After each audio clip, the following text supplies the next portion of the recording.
qui est au centre, qui est le métal qui aurait été déplacé latéralement. Donc après on creuse pour rendre très net tout l'entourage. Et en général le fond du filet correspond à la partie du dessus du feuilletis de la pierre. Peut-être retourner ici. Donc le fond du filet, il va être ici comme ça. Donc à l'extérieur d'un certigrain, il y a toujours un angle cassé pour que ce ne soit pas agressif. Une certaine profondeur ici. Et en général, quand on détourne le filet, on a quelque chose comme ça qui vient à peu près au niveau du feuilletis. Bon, là c'est un peu plus bas, mais disons que dans le haut du filet, ça suffit. La raison de ça, c'est pour vraiment donner l'impression que les pierres sont complètement dégagées, malgré qu'elles soient complètement entourées de métal tout autour.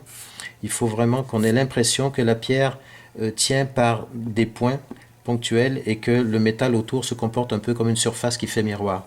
Et ça, c'est valable sur des mises en pierre qui sont toutes seules, comme ça, ou sur des bandes avec les pierres les unes à côté des autres, avec des grains, soit 4, soit 2, ça varie ça.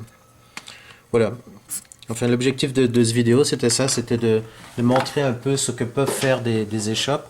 Ça demande relativement beaucoup de pratique, c'est des outils à la fois agressifs. Alors bien sûr, une chose importante, c'est quand on se sert d'une échoppe, la main n'est jamais de l'autre côté, ni le pouce, ni quoi que ce soit. Il faut à tout prix que si jamais l'outil continue en ligne droite, eh bien en face, il n'y a rien, il n'y a pas la main gauche, il faut que ce soit vraiment sécuritaire.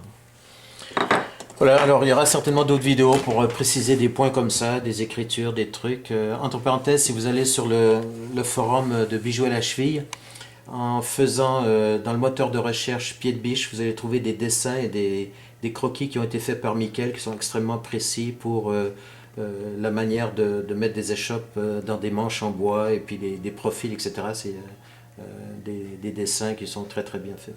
Voilà, je vous souhaite une belle journée et puis à la prochaine.